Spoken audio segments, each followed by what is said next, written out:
Me now you can. Hello everyone, welcome into B&T Sports Talk Show. I'm your boy T, here with here with my man B to cover really just to cover the NFL wild card. We'll talk about some NBA as well, but y'all know what's going on. The NFL playoffs are underway, and man, we've had some upsets already. Oh man, and some great performances from some places you probably didn't think you'd get them from. But I'll start with it. This is your first time listening to us. Go ahead and hit that like button, hit the notification button. How could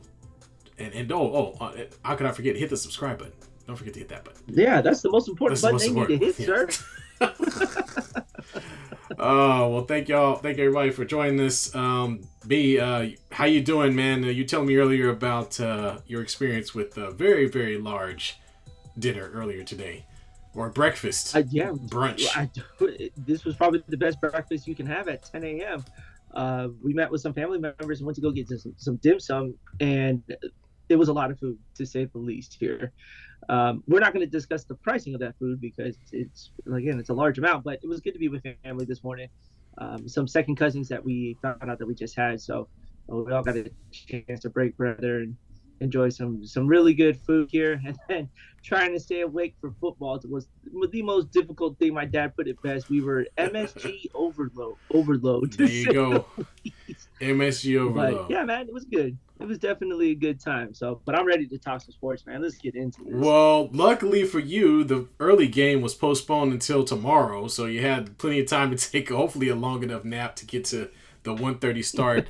But yeah, let's jump right into it. Of course, the games began yesterday with the first game being the Cleveland Browns and the Houston Texans. So coming into this game, obviously there was not a lot to be expected from the Texans, who is a new team, a young team, rookie quarterback against one of the better, if not best, defense. Well, I'll say better defenses in the league, and the Cleveland Browns. You have a resurgent Joe Flacco coming back out of the ashes to give it one more shot. It was tough to pick this game, even though I did pick the Texans, how it would go either way. Man, boy, was I surprised. B, man, what are your thoughts on, you talk about C.J. Stroud during the regular season, but then it went to what seemed to be a whole new level in the playoffs. Yeah. I mean, what did you think of that game, man? I wasn't expecting that, to say the least. And they came out hot. They put it on the Browns real quickly here. And the Browns have had a really good defense all year. Yeah. But they made that defense look like the ranked 32nd defense in the NFL, to say the least here. C.J. Stroud, it's crazy enough that we talked about him all year on how the progression that he was making over time through the season here, and how the closer they were getting to making a playoff appearance, the better that they were getting. And now they proved why they deserve to get into the playoffs there. You have to really give kudos to a very young, inexperienced quarterback. It was nice to have a home game for your first playoff game, to say the least there. But, man, the dude was throwing dimes. To Nico Collins, to Dayton Schultz. The running game was on point. Like, it was a perfect playoff game for the Houston Texans. You know, the thing that got me is the moment it felt like the Cleveland Browns were bearing down on C.J. Stroud to create pressure or sack, it was like a 50-yard play every time. Like, it was a big play every single time. And I've watched the Texans throughout the season, and they're known for making big plays. And if you've watched them. But one of the things that was talked about a lot and showed itself here again is C.J. Stroud's capability of balancing, being able to make big plays but not turn the ball over. And I think that showed up again in this game, where the guy is throwing his guys open. He's hitting spots on the field before guys even get there. Dudes is turning around for the ball, and the ball is on him. I think C.J. Stroud is playing at least in this game, was playing at what looked to be an elite level against a pretty good defense with Garrett, on that front line, trying to find a way to get to him.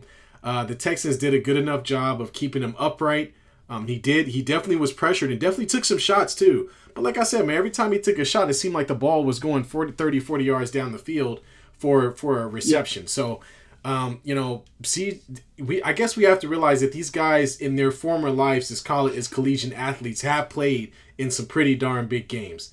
But for a rookie quarterback to come in like this in the NFL and perform at this level, not only his first season, first playoff game, you really just gotta tip your hat, man.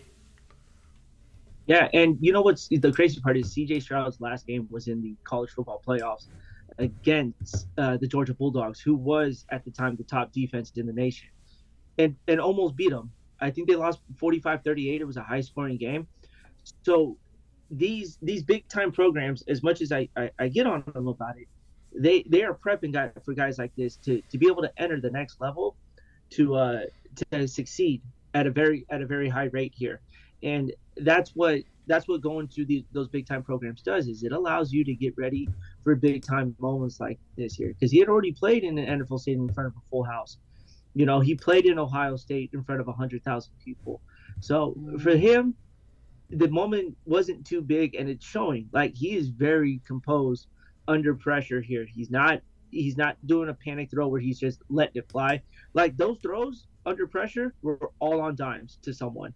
He never missed a beat with those throws there.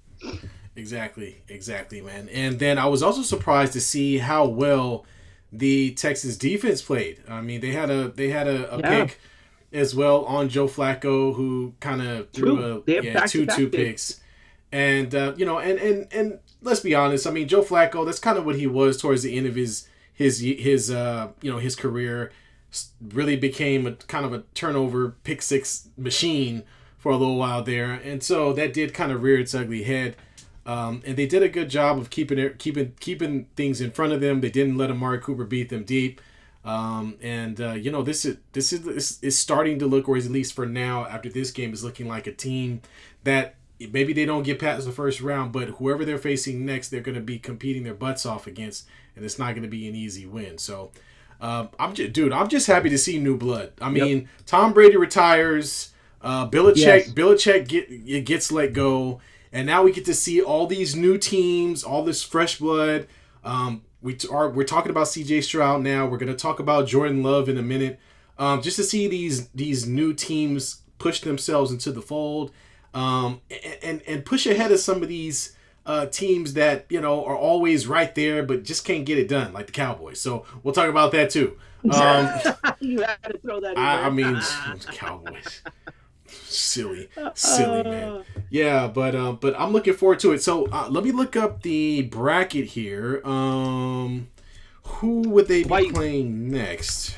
Let me see. it's hard to determine right now, because I think they're still waiting on the game between Buffalo and Pittsburgh to take That's place, right. and that will round out the rest of the AFC here. But Got it. um, So that they're either going to they're either going to be playing the Baltimore Ravens or the Kansas City Chiefs.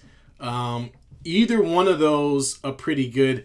I'm rooting for Texans Kansas City, if I'm being perfectly honest. I whew, think that that would will be a be good a one. great Yeah, game. You got Patrick Mahomes, the prototype, versus the protege. A similar style quarterback who's just flinging the ball all over the field. And and Kansas City had kind of the worst tumble into the playoffs. Except, I mean, the only worst tumble in was the Philadelphia Eagles, who just again with one wing flew into the playoffs. Them against Baltimore, though, I don't know. I just feel like Baltimore with Lamar Jackson, their defense might be a little bit more of an issue for the Texans, but they did beat the Cleveland defense. But Cleveland's offense probably isn't quite the same offense as either one of those teams. Rather be between Baltimore and Kansas City. What do you think would be a better matchup? Be I think the Kansas City Texans matchup will probably be the best matchup there. Baltimore played Houston first game of the year. Obviously, Houston is a different team from week one. But if you want to talk about exciting matchups, CJ Stroud versus Patrick Mahomes, um, Yeah, and Kansas City isn't, dominant to say the least. They are beatable. And I think if the Texans brings that defense with them to Arrowhead, it may be maybe a bit of an upset to say the least here. I mean, Man, look, that'd be we're crazy, all man. juiced for we're all juiced for that new blood. The fact that they got a win, a young team, basically a no name team. There's not a real big star that you could say is a Houston Texan. CJ Right. Stroud is earning that right there. So with all this with this new blood here, you got to be excited for them. But then, things change when you go on the road in the playoffs, to say the least. So I think that'd be the biggest test for them is, now that they're going to get out of Houston, how are they going to handle it? Because either way, it's going to be a cold environment. Kansas City, Baltimore, even Buffalo as well.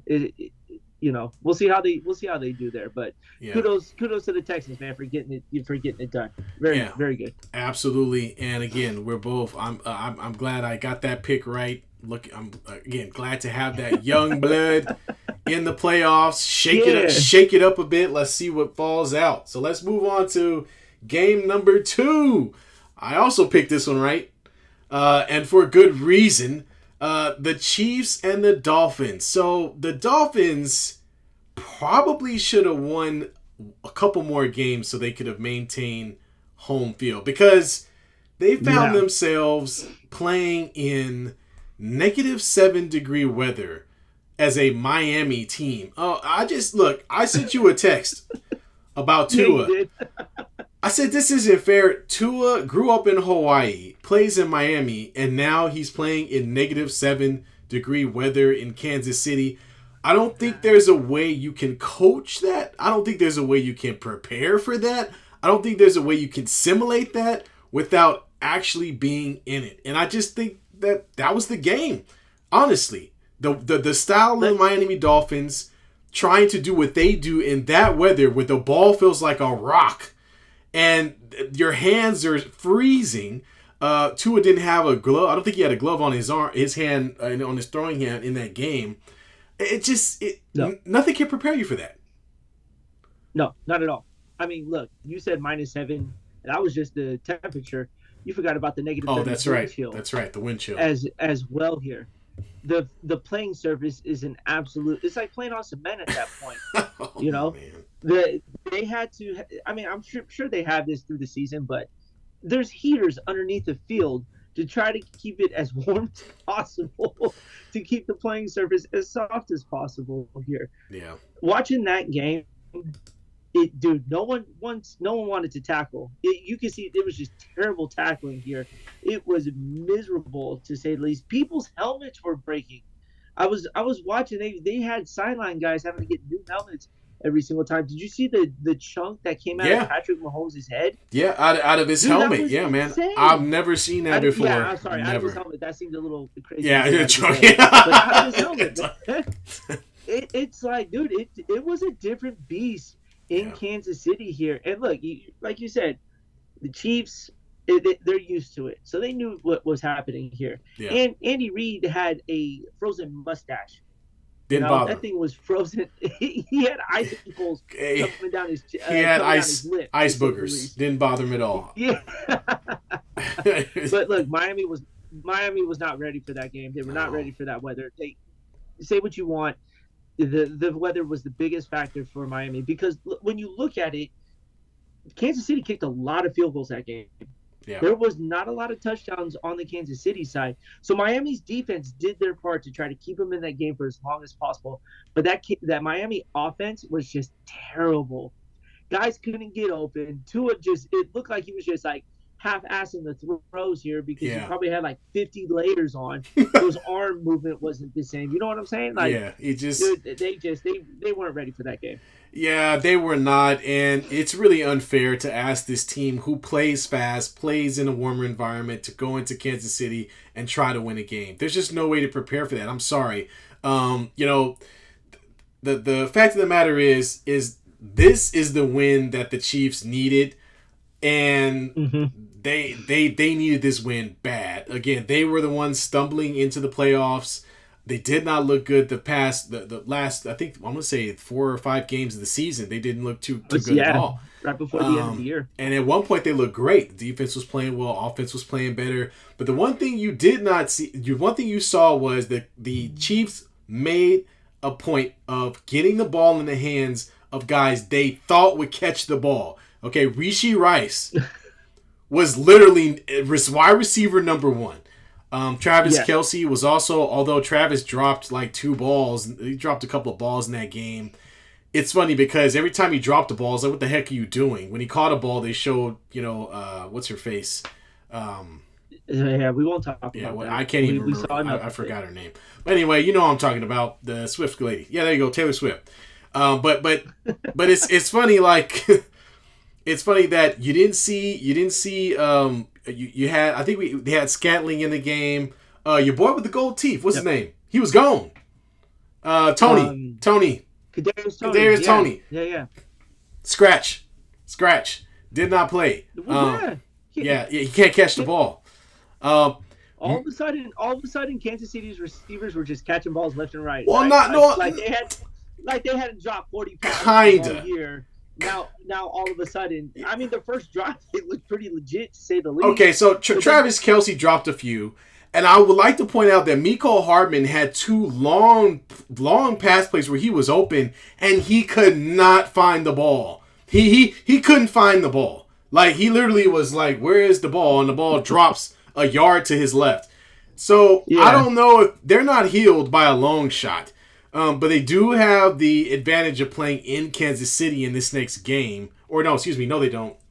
Or yeah, they actually they don't. No, they don't. So nope.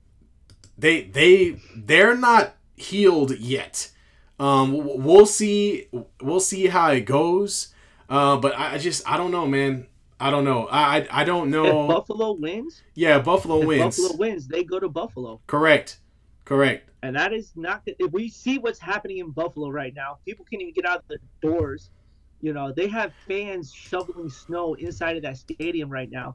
And it's so bad that they had to move the game to Monday night. Hopefully that the storm will pass. But they can't move this game any further.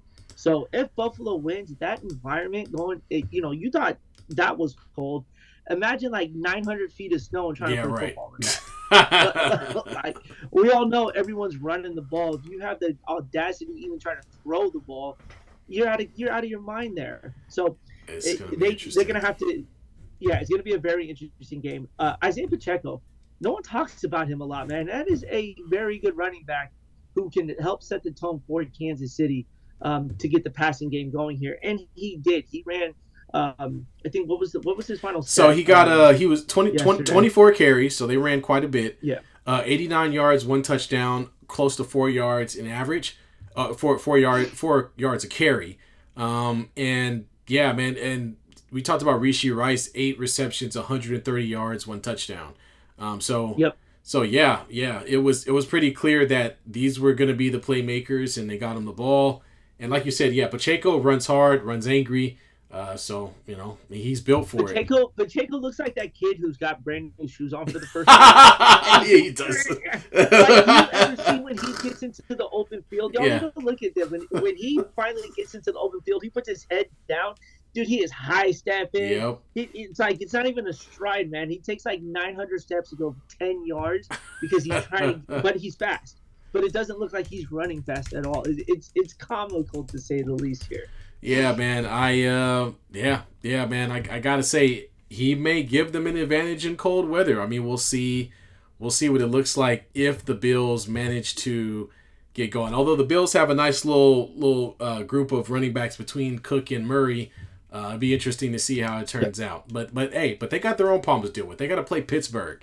And although we think they should beat Pittsburgh after the past after these past 4 games or whatever we've watched. That's not promised. Things change, and they change real quick. It's a 1-game playoff, so I would say so. And let's get into the chat here. Bobby, welcome to the chat, man. Hope you're doing well. He goes, Chiefs will lose to the Bills, and the Niners will beat Green Bay. We're going to talk about Green Bay in just a moment here because that was one hell of a showing here. But let me get to the Steelers real quick. We don't know what Steelers team is going to show up. We don't know who is going to be quarterbacking for the Steelers here. Might be me. It could be you. It might be myself, although I'm not going to be able to see over anyone because nobody wants a 5'4" quarterback, to say the least here. All so right. It's either Rudolph or Trubisky, to say the least here. Oh, wow. And they've been flip-flopping. Najee Harris He's been quiet all year. We haven't heard from George Pickens, Patty Fryermuth, and so we don't. It's hard to really say what Steelers team is going to show up. I mean, look, Mike Tomlin got him to 10 wins, but that's only because they added another game to the regular season. Otherwise, he'd True be that. stuck at 9, to say the least here. So they have a chance. We saw it today that a team that's not expected to win can win here. But let's be honest, they really did not show any signs of like we belong in the playoffs. Outside of the Ravens giving them that easy win in the last week because they basically sat everyone. Yeah, exactly. And we brought it up. Let's get into that game. The Packers and the Cowboys played today, and man, the Cowboys were an overwhelming favorite coming in after winning the NFC East, hosting a playoff game against the the wild card Packers here, and I mean, I don't know what to say. I mean, it was 27. What was it? 27-6 or 27-7 at halftime. It was out of control Dak to begin Press. with. I don't know what happened, but just the aura around the Cowboys, they seem very out of sorts. They seem like they were not prepared, or at least didn't come in with the same amount of focus that you would expect for a playoff game. And on the opposite side, Green Bay looked like they had been preparing for the Cowboys for years. I mean, they came in there and just cooked them. Jordan Love, we talked about young quarterbacks with CJ Stroud, and this is going to be the next guy up as well. We got to remember that Green Bay started off like 2-5 or something, or 2-4 or some crap. Like, they started off pretty rough. And they found a way to pick themselves up and get this thing going with such a young team. And man, Jordan Love looked unbeatable out there. Same thing kind of like we talked about with Stroud. Even when you thought he was under duress, that ball came flying out of there to an open player. And so Jordan Love was flinging the thing all over the field. They actually ran the ball very well too against Aaron which Jones is was tearing up the Cowboys. and he this was tearing them up. This was supposed to be one of the better ranked defenses in the league, in the Cowboys.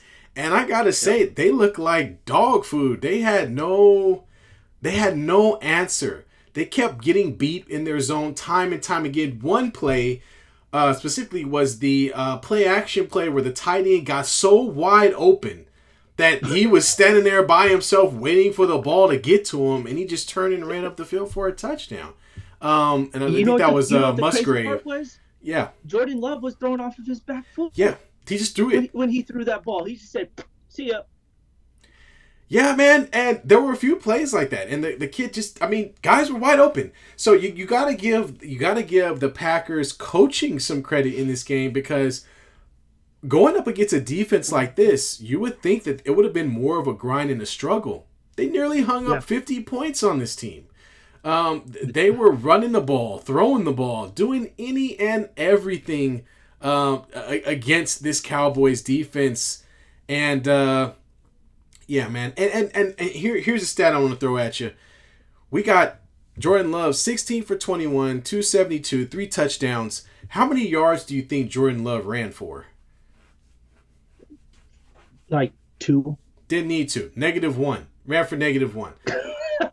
So these guys are they're pocket passers. They're making the plays. They're doing it big time. And they put it to the Cowboys like none other, man. But I'm gonna turn it over to you, B, man. Romeo Doubs also mentioned too, 6 receptions, 151 yards, 1 touchdown. Yeah, you couldn't ask for a perfect game on both ends of the ball here for the Green Bay Packers. But let's make fun of the Dallas Cowboys real quick here. Okay, because let's goes. face it, they came out and they looked like they did not want to play some playoff football. Like, from the get-go, Lamb and Prescott were having problems. Whether you want to believe it or not, they were not on the same page all game. Yeah. Dallas's front could not keep Green Bay off of Dak Prescott here. And Green Bay showed a little bit different. They showed a zone defense in the safety with the safety plays here. And the Dallas wide receivers did not want to get off their route. Dak Prescott spent too much time trying to let plays develop here, and instead his wide receivers did not want to get off the route and just try to get open for him. You could see in some of the replays after they got pushed off their route, it's almost like they gave up Yeah. and they just didn't want to continue, or they just didn't want to try something different. Ferguson was their only glimmer of hope. He had 3 touchdowns. He accounted for most of the offense for the Dallas Cowboys. Your tight end, CeeDee Lamb, was a ghost. You know, Brandon Cooks, a ghost. Michael Gallup, a ghost.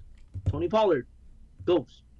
You know, Dak could only do so much, and he's sitting in the back, and he's sitting there just, waiting for guys to get open, and nobody's getting open. Right. You know, they did not give him an opportunity to try to get a pass off, and everything he threw looked like dead ducks.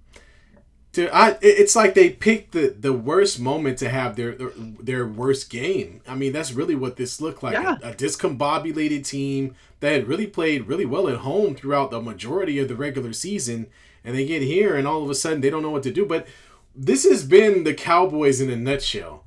They've been a Jekyll and Hyde type of team. You don't know which one is gonna show up game to game. Sometimes they look great, other times they look terrible. You know, they can beat some of the best teams, and then all of a sudden they can't beat the Arizona Cardinals. You know, it just depends on who shows up. I mean, the Cowboys have been dealing with this for some time, and I feel really bad for Cowboys fans. But hey, don't feel bad. Don't feel bad for them. Don't feel bad. In the last 25 years, how many playoff wins do you think the Cowboys have? I'm gonna go with the number 2. The Cowboys have won 4 games since 1999. Four playoff games, excuse me. They have won 4 playoff games since 1999. They've had 1, 2, 3, 4, 5, 6, 7, 8, 9, 10, and 11 different. Been in the playoff 11 times since then. They have not gone past the divisional round. They haven't gone past the divisional round since then. Yeah. You have to imagine that this is getting a little long in the tooth. They've changed coaches a bunch of times. They've rolled with Dak Prescott for a while now. They've shown signs of being a great team for 2 or 3 games.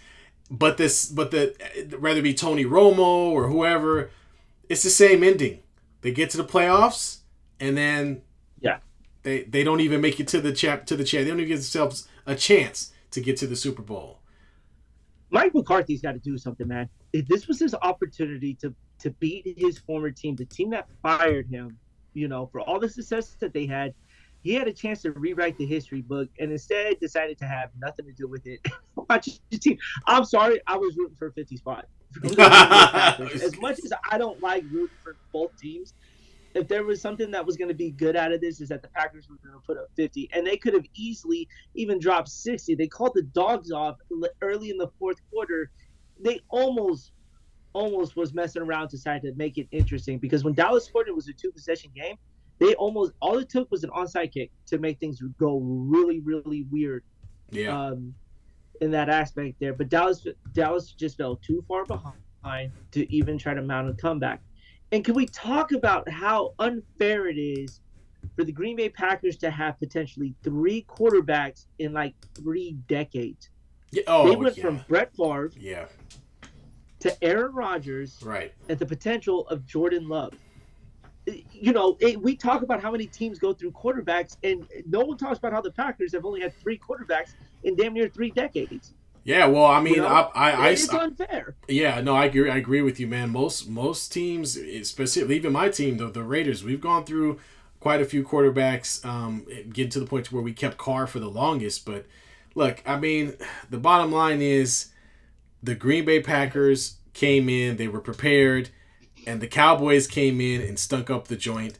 If you look at the stats, I'll just bring up the stats for the game here. So we got Jordan Love. All right, he brought up I think you got his stats. So Aaron Jones, 21 carries, 118 yards, 3 touchdowns. We had Lou Dobb, I got that. And then how many carries? How many carries did Aaron Jones have? 21.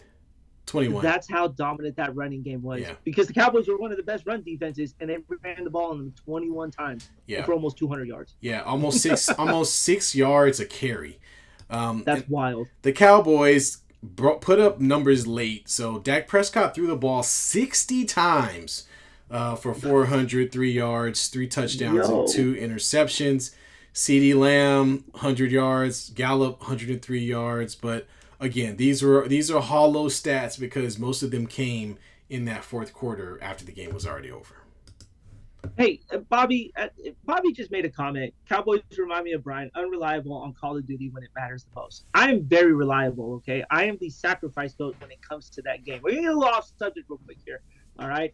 I go in running when there's a team of 4 and it's just me to flush them out. I'll take my deaths. I'm not a good player. I'll admit that 100%. But the only reason why you guys' kills are so high is because I go in there all wild to try to draw them out, which works, and then you guys finish it up. So don't say that I'm unreliable. I get you all of your kills during that time. So you take that back right now, sir. We'll discuss that later while we're on the game and as I get off subject. I mean, it's pretty much a play action pass, sounds like. V goes near his decoy. That's all it is. But look, man, as we talk about the end of the Cowboy season, you can't have these good regular seasons and just have 0 to show for it. Zero to show for it means nothing here. Now, we weren't saying that the Cowboys were going to the Super Bowl because the only team that we're expecting to be in the Super Bowl right now is San Francisco because of their roster here. But you really have to look at this organization and maybe start making some deeper changes. You're talking coaches, you're talking a quarterback, Jerry Jones. Jerry Jones ain't going to let go of his team, but you got to start looking at some of these things here, man. And you got to really figure out how do we get past a wild card or a divisional round. Yeah. Because you're not getting further than that. What's the point of making the playoffs if you're not going to make it to the NFC Championship game? Exactly. Like I said, 25 years. They haven't been able to crack that code. So that's just kind of, they are where they are. And it's unfortunate, man. But the Cowboys do what the Cowboys do. They If there's any Cowboy fans watching this, if they're tuned into it right now, what do you guys want from your team after this? You've got to be upset. This is the second time that you guys have entered the playoffs and absolutely got your asses handed to you. The score does not reflect on how bad the Cowboys played. Like you said, T, all those stats that the Cowboys have do not measure to how bad that they played all game, right, to say the least here. Exactly. Hollow stats, man. Hollow stats. Let's get caught up in the chat here. Got Bobby. Oh no, we got Effects in there. Happy Sunday, y'all. What's up? Happy Sunday, Effects, man. I saw Mama Birdie in there. What's up, Mama Birdie? And then we got Bobby chiming in with Albert's like Dak, though. Albert's like Dak, though. Laugh up and down. That's his brother here. Oh, okay. Brags about getting like 8 kills and then goes back to having another game with like a half of a kill. At least I'm consistent. I get like 1 or 2 kills and I get killed about 8 to 9 times. So I live with my bad decisions, to say the least. Oh man, yeah, man. All right, gotta get on some COD, man. Yeah, man. I gotta catch y'all one time, man. I play a lot of first person shooters. Now we're getting up. Yo, how many subscriptions do you have? How many subscriptions? Like as far as like Disney Plus, ESPN Plus, all of that. How many subscriptions do you have? Probably like 5 or 6 of them, man. Number 4 needs to go. Oh, somebody wants Dak Prescott out. Who would you want? Who do you think would be a good candidate as a Cowboy quarterback? Who would you think, T? Well, I mean, at this point, you have to go the veteran route, right? You're not going to be able to. You're not going to restart or revamp the entire thing.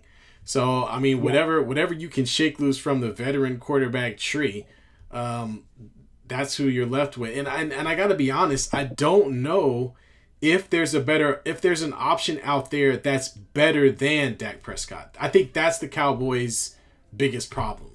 Is Kirk Cousins? But is Kirk Cousins better though? Because he kind of did the same thing with the Vikings, right? I mean, he's taken teams to the playoffs too. He's played in divisional games, wild card games, but he's never really taken a team over that hump. And I just don't know. I don't know if it's kind of like the Raiders, right? It's like, oh, well, Derek Carr is great, but we'll give let's put Jimmy Garoppolo in there. It's kind of a even. It's kind of an even thing, and so I think that's the problem with the Cowboys is what do they do now? I mean, is there going to be a veteran quarterback that comes loose that they can get? Maybe, but will he take him over the top? I don't know. And now you got to start having the conversation of, do we start this thing over again? Do we blow it up, start over? But that's not going to happen whenever you have a 90-something-year-old owner who wants to see the Cowboys win a championship again, and he, before he kicks the bucket. You know what I'm saying? So I mean, I don't know what the answer truly is there. Oh, we got Bobby says Russell Wilson. I mean, is he better than Dak Prescott? That would be a nightmare to see. To see Russell Wilson. I'm being honest. In a Cowboy uniform. Can you imagine after being ousted in Denver as well? Can you imagine him going to the Cowboys and the fans just giving him the business, right away, to say the least? I mean, I don't know if you watched. If you watched Denver play this season, I don't think you would be rooted for Russell Wilson unless you just don't like the Cowboys. Russell had a rough season, man, and I'll give it to you. He doesn't have the weapons in Denver that he had in Dallas, but he struggled mightily. And if you think Dak liked to hold the ball, oh boy, wait till you put it in Russell hands. He'll be back there running in circles for days. You'll be wondering, what the hell? What is he doing?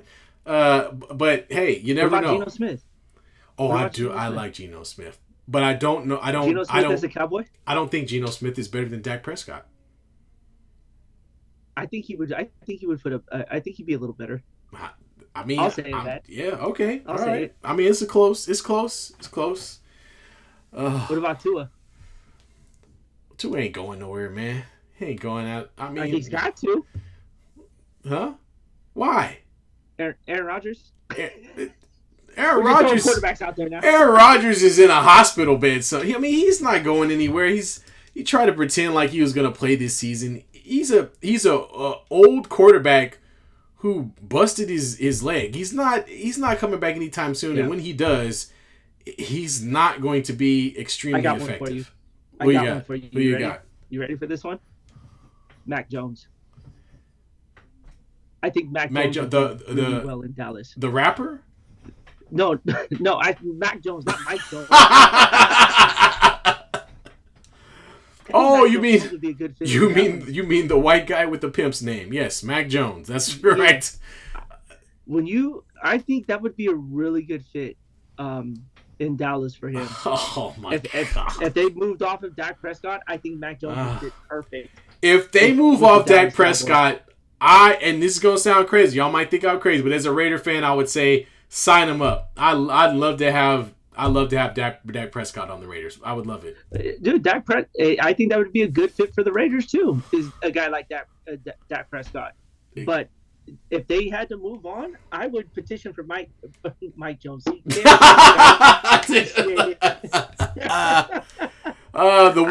one hit.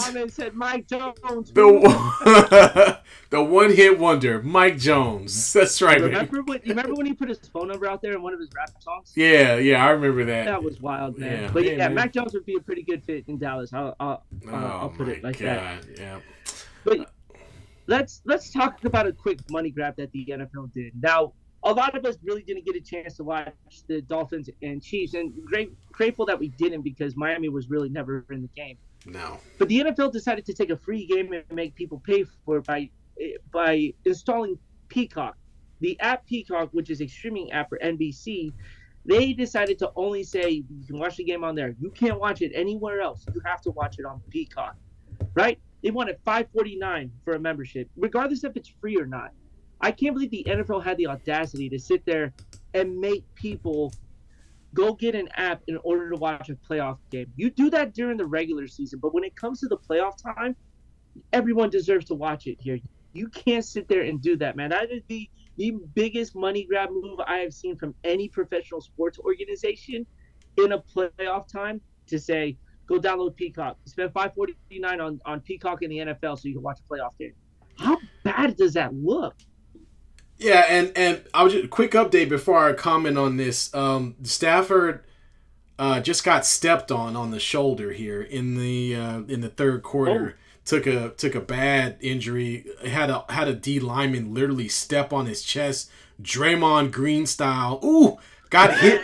He got hit twice, then stepped on, and isn't looking too good. But he's a tough guy. He'll probably get out there. Look, the NFL is trying to do what everybody else is. Okay, they're trying to make money. All right, off of streaming services. We all know that the cable companies are not for people who are under 40 years old or under 30, 35, let's say.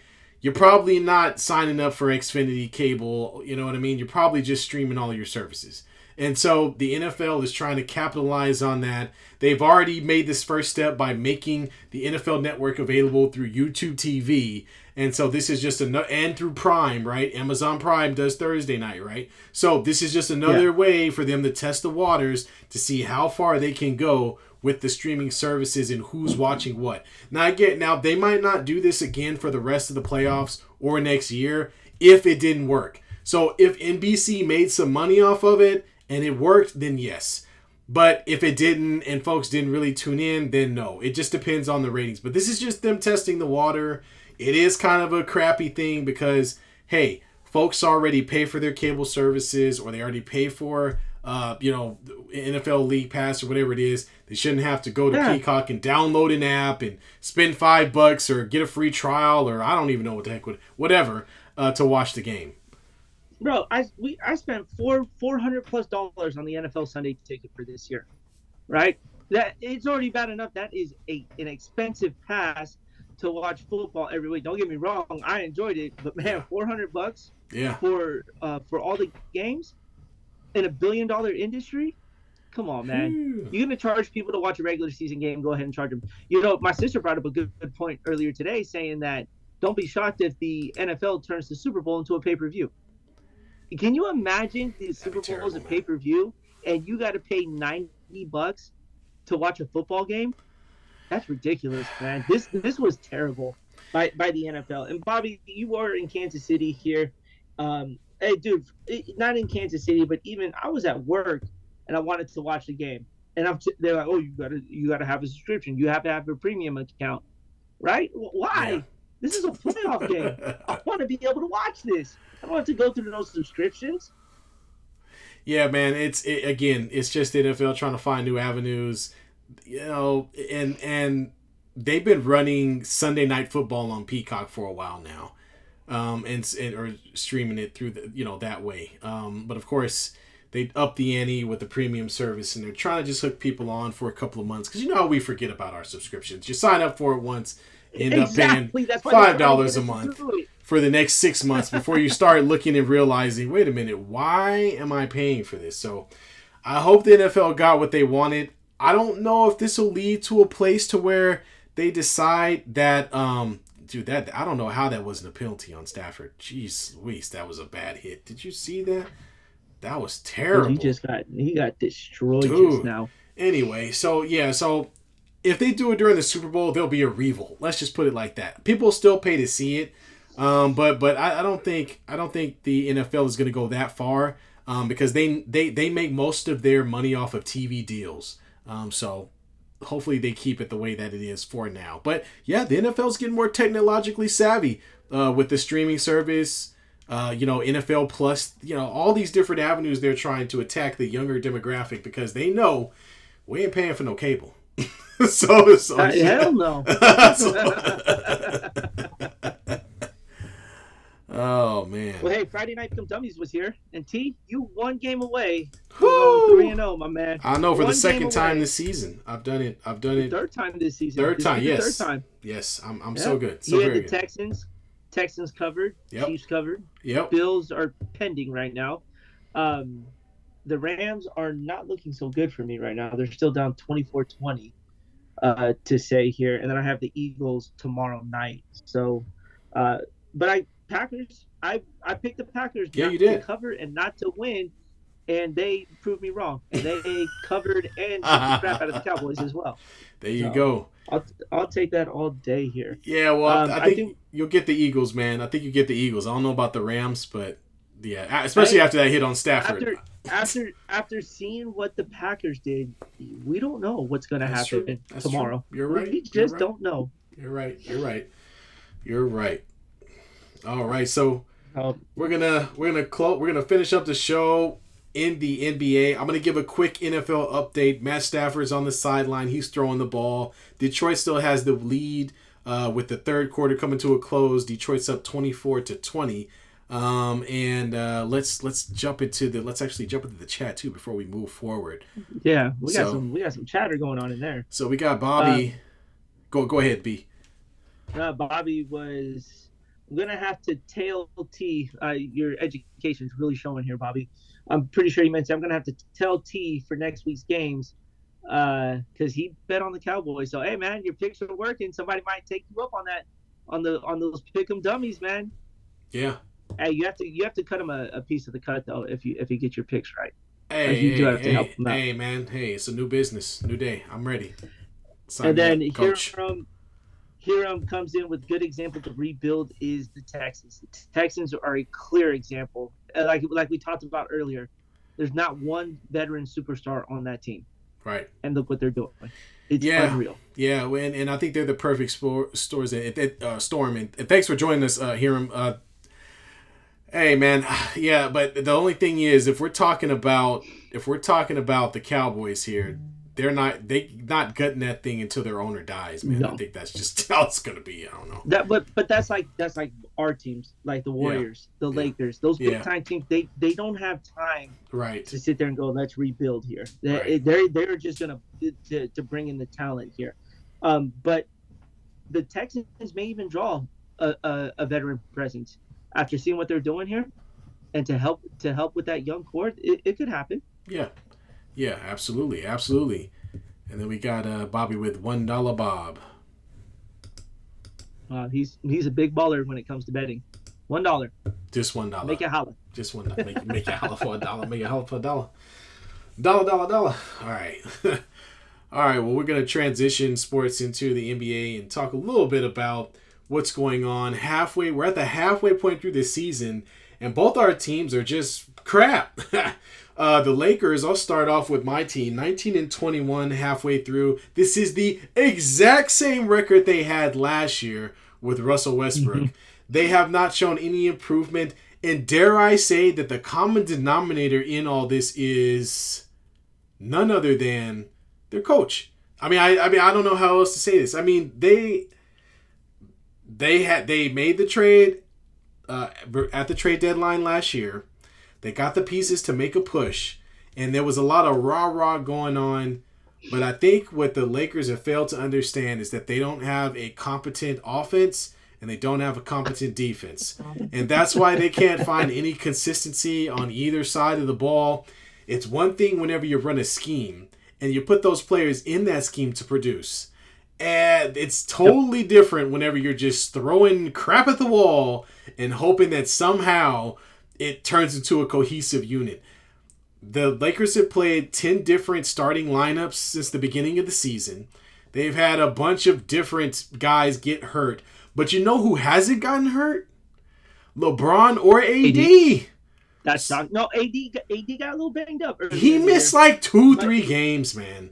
Exactly. That's not. We're all used to him missing a quarter of the season. Yeah, exactly. But my point is, you've had them healthy for a majority of the season. LeBron missed a couple of games too. And the players around these guys have not been performing. And, you know, first it was Austin Reeves. Then they threw him to the bench. Then they started him. Then first it was Rui Hachimura, who I thought should have started because Jared Vanderbilt was out. And they relinquished him to the bench. He doesn't get that many minutes. And then they start starting Cam Reddish like he's the best thing, who didn't even see the light of day with the Portland Trailblazers. And I don't know how the coach is rewarding minutes. I don't understand what the concept is offensively. I don't know what they're doing. Are they a pick and roll team? Or are they going to be more of a post up team? Are like what are they doing? And defensively, it's the same problem. They give more open 3-pointers than any other team in the entire league. Everybody shoots threes against us like cool because our defensive assignments are so trash that every time somebody drives right, instead of just telling Anthony Davis, "Hey AD, handle that," and force the guy on the weak side of the ball to come in and handle those two players on the opposite side. The guy closest to the corner, LeBron James, whoever it is, ends up cheating in, and it's just a quick pass to the corner for a three. They've done this 1,000 times. They make the same mistake every single game. I think it's safe to say that obviously with the trade deadline, they're going to have to make moves. And the biggest news that came out of this is who is it? DeJounte Murray from the Atlanta Hawks is now being tied with a lot of Laker talk. Now look, the Lakers are going to have to get rid of most of the players that they brought on from the offseason. Yeah. A lot of those trades that they made, those free agent signings are now going to be on the table because whatever they thought was going to work is not working. Darvin Ham, unfortunately, needs to be gone as well. He is not handling this unit well at all here. You know what I'm saying? You have two of the top players in the league on your roster, and you can't do nothing with it. Yeah. Austin Reeves hasn't been that great of a ball player. He's been playing a little better of late, but you're not getting the Austin Reeves of last year. You know what I'm saying? Yeah. D'Lo is probably going to find himself gone during the trade deadline. He's got a lot of good potential that could bring in a little bit of a veteran presence to help the Lakers kind of get back on track here. So you're going to lose guys. I think Cam Reddish may even be the first one gone. You know what I'm saying? Nobody wants Cam Reddish. Well, the Lakers wanted him. Yeah, but he shouldn't. That's my point, though. He shouldn't even be starting. He's not as what team does Cam Reddish start on? Like, think about it. The entire league. What team? No, seriously. What team does Cam Reddish start on? Right? The Los Angeles Lakers. He couldn't even start. I know, right? He couldn't even start on the Portland Trailblazers. He couldn't start with the Atlanta Hawks. But somehow he's a starter on a team that's competing for a championship. In my opinion, it's stupid coaching. I'm sorry. The guy is a good defender. He could come off the bench, defend some folks, go back to the bench, just like Max Christie can, who's another good rookie who does pretty much the same thing. But ideally, they should have ran the same starters out there. They should have put Rui Hachimura in the starting lineup and start figuring out what they're doing offensively over a longer period of time. Instead of just yanking guys out of the lineup, switching them with this guy, then all of a sudden we have this lineup of LeBron, AD, Cam Reddish, Jared Vanderbilt, who has no offensive ball, no offense whatsoever, and Taurean Prince, who also was a backup in his previous stop. We're not doing anything consistently, and that's why they aren't winning. They will continue to be a 500 ball club. They could go get DeJounte Murray, DeJounte Murray. Yeah, well, he's not going to be enough to win a championship. No, he's not. No, he's not going to be enough. LeBron still needs a perimeter shooter.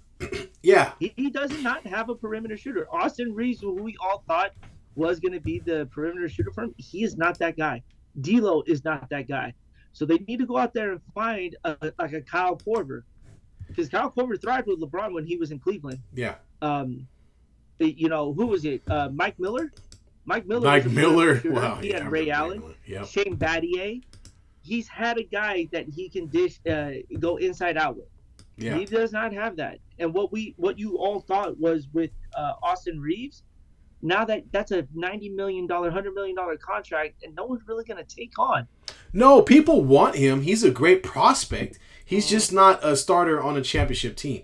I'm not mad at Austin Reeves, to be honest. My problem is the lack of scheme and coaching, because D'Angelo Russell and Austin Reeves do the same thing. Like, they primarily do the same thing. And so whenever, like I said earlier, whenever you don't have a consistent idea of what you're doing night in and night out, and you're just throwing crap at the wall saying, oh, well, both these guys are good. I guess they could play together. No, you need somebody who can just shoot, and you need somebody who can facilitate the ball. And since they don't have that, they're going to continue to struggle because, again, each player doesn't know what their role is night in and night out. It's changing every other game. Yeah. Well, your team sucks. Yeah, well, yours So does does too. mine. Mine ain't any better. We're gonna talk about my team right now. We're 18-21. That is the Golden State Warriors. They're sitting fifth in the Pacific, so last right now where they've been playing. But there's been a lot of chatter this week. And Taj, we're gonna talk about this here because your team when they were in their dynasty was in the same position. Yeah. The Chicago Bulls were in this position where these dynasty runs always will come to an end. No dynasty stays consistent for the longest time. All right. The Warriors have been one of the best team in the NBA for the last 10 years. We're dating back from 2014 from the first championship to now. All right. For the last 10 years, they have been the dominant team in the NBA, minus a couple of hiccup seasons. All right. It's going to come to an end. So let's just enjoy this here, to say the least. I'm tired of hearing that Kerr hasn't started any of the young guys when Podziemski and Jackson Davis have seen more court time than some of the elderly veterans, to say the least here. Because you know why? Because they do what he is asking them to do. They have picked up the system. Podziemski looks comfortable inside that system. Does he make rookie mistakes? Yeah.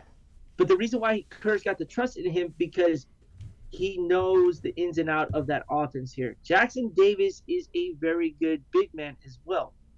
So the notion of Kuminga, the notion of Moody not playing, I'm all for these guys playing, but let's face the facts. Podziemski is outplaying the two of those. Yeah. He's outplaying those two guys. So why would you take him out of the rotation? And now you need him because Chris Paul is not coming back anytime soon. So you have to cut Curry a break, and now a little more responsibility is going to fall on Podziemski. Jonathan Kuminga's having a good last couple games, but quite honestly, I see him getting traded before February because he's their most valuable asset to bring a veteran presence to help get this back on track. I think you guys need to be active on the trade market. I'm not saying that they should break everything up. I don't know if Curry would support. First, let's start with the fact that Draymond has played very few games this season, and hasn't really contributed anything at all to his team. He has to get out on the floor. He's coming back though. Yeah, well, he's coming back tomorrow. Yeah, on Martin Luther King Day. Well, so having him there is going to do a lot for Steph Curry and for Klay Thompson because he does do a lot of the distributing the ball on the offensive end, and he's an anchor defensively as well. So they need him to be out there. They need him to be healthy. That's going to help the Warriors just without making any changes. That's step one. Step two is, you do have to go and look and start thinking, how do we replace Andrew Wiggins, the Andrew Wiggins of yesteryear? How do we get that production back? And if you can't see it with Wiggins, then maybe you make that trade and try to get somebody in there that can help provide a little bit of offensive support to your team. So Pascal Siakam would be a huge addition for you guys. I know there have been some talks about Siakam, but I don't know. I don't know, man. I think the Warriors, as you like you said, is a dynasty. You're on the tail end of it. Take it from me. I watched the last years of Kobe. They were not pretty, man. When the thing starts to fall apart, you start grasping for straws. We did the Dwight Howard thing, the Steve Nash thing. Like they tore that thing down and tried to rebuild it, and it just didn't work. And so Kobe stuck around until he retired. I don't know if Steph's going to stick around through anything beyond the next couple of years. I think I think he sticks around. I think You think so? Realistically, where is he going to go?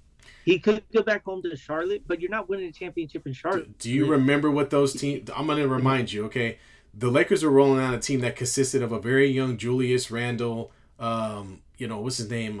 Young. I can't remember his first name for some reason right now.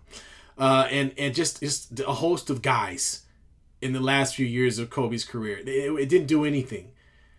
Do you think Steph Curry will stick around through that? I'm just saying. I don't think so. Because when he was drafted, the team wasn't any good before they got good. Yeah, let's put that into the air. When Curry was drafted, the Warriors were nowhere near good. Yeah, no, of course not. Before 2007, their last playoff appearance was in the early 90s. Okay, so Curry's been through these bad years, and then he just got done having the glory years. But for all my Warrior fans who are not just 10-year fans, know that this team was bad for a very long time. So when I Yeah. saw them get beat by 40, when I saw them get beat by 30, I'm like, well, I'm not shocked because I grew up watching that.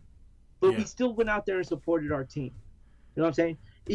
We got to still show the support. Is it bad to watch right now that the team that we knew with 4 championships is getting beat? Yes, but guess what?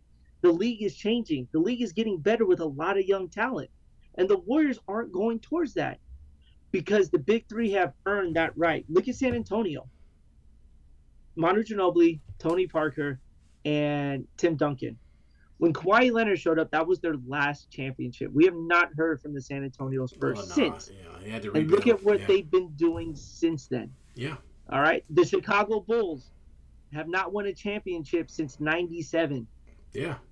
97. Yep. The Boston Celtics have not won a championship since they beat your team. That was what? 2008. 2008? Yeah. No. That. Yeah. 2008. Yeah. 2008. Because the next year the Lakers won the championship. Yep. We won the The next 2 Lakers years. haven't won a title in 14 years. Who, the Lakers? You know what I'm saying? No, we won a title Yeah. in 2020, dude. 2021 does not count, Taj. We've been through this before. Okay. Half a season does So not I'm count. gonna hurt your feelings right now. Here's your problem. The Warriors won some championships, but now you're with new ownership. You're trying to compete on the same level as teams like the Lakers. And what you feel, what you're going to have to understand is that these long story franchises, specifically the Lakers, have won a championship in just about every single decade. Okay, the Warriors, it's tough to be able to do that. And in order to do that, you have to take on a different stance than the one that the Warriors have taken on in the past. It's not going to be strength in numbers anymore. If you're going to compete the way, no, I'm serious. Take it from a Laker fan. Your starting five. If you're going to compete for a championship every 5 to 10 years, it's not gonna be oh, we're the nice team, the da. No, you're gonna have to make some bold and harsh decisions, and this is one of those crossroads as a franchise. What do you do in this moment when your very best player is getting into the twilight of his career? Do you hold on to the players out of loyalty and say, yeah, or do you do what the Lakers did and trade Pau Gasol and trade Lamar Odom and do everything you can to put a team beside your star player to try to compete for another championship? This is the hard part, okay? This is what the Lakers have been able to do time and time and time again that other teams are not able to do because of the loyalty factor and because of the fact they think they have to stick with a certain group or they reminisce on the old times. Winning is not about reminiscing. Winning is about right now. And so the Warriors, in my opinion, you're going to hear trade rumors that involve names like Klay Thompson, Kuminga, Wiggins, maybe even Draymond. If I don't even think anybody wants to. Paul is even thrown into that. Exactly. Paul should be thrown into that. Everyone's on the table. Welcome to the life of a Laker fan. Everybody's on the table. I'm just being honest. Welcome. No, it's true. Everybody's on the table, and so you can't be surprised if you come. Oh, dang! If they find the right trade for the right player, then a lot of guys may end up with plane tickets. That's just how it's gonna be. So. That's just it, man. I'm all look. If for me, do I want the championship runs to continue? Yes, but if they don't continue, I'm not going to be shocked because all good things come to an end. All right, it's what you're going to want to do as that time comes. Yeah. All right. If you hold on to the big three, just embrace it. Embrace it. It's not going to be pretty, but just be thankful that what we saw for these last 10 years was the best 10 years a Warriors fan can ask for. You know that as a Laker fan. When you guys went back to back to back, greatest 3-year run, you can ask for it. And then we traded, mind you, Shaquille O'Neal. You had a tough decision to make. It was Shaq and Kobe. That's my point, right? This is where the Warriors find themselves, is you have to make tough decisions, trust those decisions, and move forward. So I'm curious to see what the Warriors do, man. All I'm going to say, if y'all hang on to these three, it's not going to look good. Nothing's going to happen. You're not going to be competing for another 5 years. Do you catch lightning in a bottle? There's a potential of it. But don't be shocked if they don't even make the playoffs this year. Yeah. Unless they go out. I'm telling you this, Pascal Siakam is not the answer. Just like DeJounte Murray, he's still not the answer. Yeah. You have to strengthen that bench. You know what you still need to do? Golden State, you need to go out and get a big man. Yeah. Kevon Finally. Looney is on the block as well. All right? And he's been around the organization just as long as these guys have with the championships. But he's on the block as well. If it means winning championships, do not be shocked if they get rid of their core. But if the core stays, stop with the booing, stop with the stupidness, and just enjoy it. Because we're not going to get it back again. So just enjoy it. Support the team. All right? That's all I needed to go with that. Yep. Enjoy it. You know, these are those moments. So, yeah, man. Well, man, we got to look forward to. Well, actually, this Rams game is still ongoing with Detroit. 24-23 Detroit right now. Yeah, this is going to be a good game, and we're looking forward to next week. We're going to have our pick'em dummies next Friday, so join us for pick'em dummies. We'll post a video Friday evening. Where we will be covering some big, gigantic games, because now we're into the divisional round, into the divisional round, and this is going to be crazy because we get to see the best of the best. Oh, Eminem is in the building. Oh, there you go. We get to see the best of the best, the top teams from both conferences compete against some of these budding young stars that we've seen over this weekend. So I'm looking forward to it. Same here, man. All right, y'all. Just want to give a shout out to Bobby Hiram. Thanks for joining us, Mama Birdie, Effects, and I think I got everybody. I think that's everybody for joining us this evening. We appreciate y'all. Hey, again, look out for our video on Friday, and we'll see y'all next Sunday too.